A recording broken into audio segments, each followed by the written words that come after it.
دا د موبایل نه بالکل واړو ځوانانو سترګې واړو دی قرآن ته یې داسې متوجه کو وایي دا د رمضان میاشت ده چې په دې غړېدلو سترګو قرآن ته ګوري که تلاوت نم کوي خو چې ورته ګوري الله اجر درکوي چې روجهدار یو سترګې په قرآن لګي شیخ زکریا صاحب رحمت الله علیه وایي وی چې کله به د رمضان المبارک میاشت شروع شوله زمونږ د کور زنانو به هرې زنانه به د کور د کار سره سره 1514 سپارې د قرآن کریم تلاوت کو د ورځې په یوه ورځ کې ډوډۍ پخوي 15 پارې د قرآن تلاوت کوي پېشمني له تیارې کوي 15 سپارې د قرآن تلاوت کوي زنانه څه شولې هغه زنانه څه شولې چې داسې زنانه سړي له روژه ماتې تیاري چې د ورځې 10 پارې د قرآن تلاوت کړي او ماښام سړي له روژه ماتې تیاري چې دا زنانه سړي له پېشمنۍ تیاري چې 10 پارې قرآن لوستلی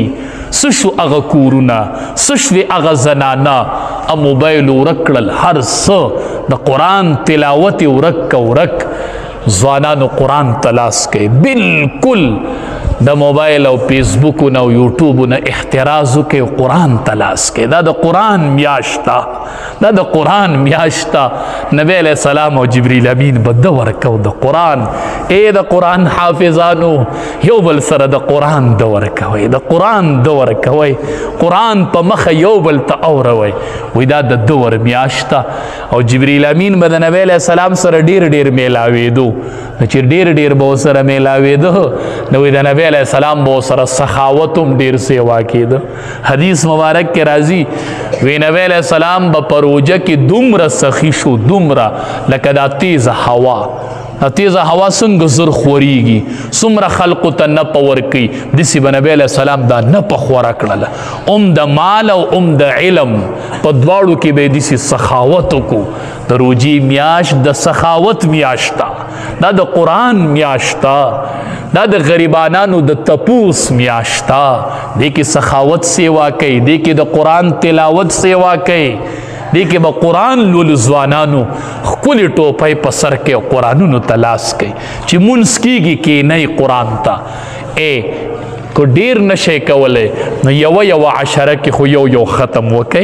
اولو لسو کې یو د قرآن ختم منځنو لسو کې یو د قرآن ختم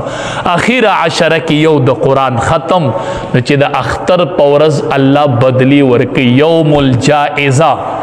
د انعام ورځ را روانه ده هغه د اختر ورځ ده نو یا الله ته به نن انعامات تقسیموي نو یا الله ما 3 پیرې قرآن ختم کړی و یوه پیره ته راوکي او 3 پیرې داسې یا الله زه نن په تمه یم نو چې الله تعالی د قرآن د ختم اجر درکوي چې څومره اجر وي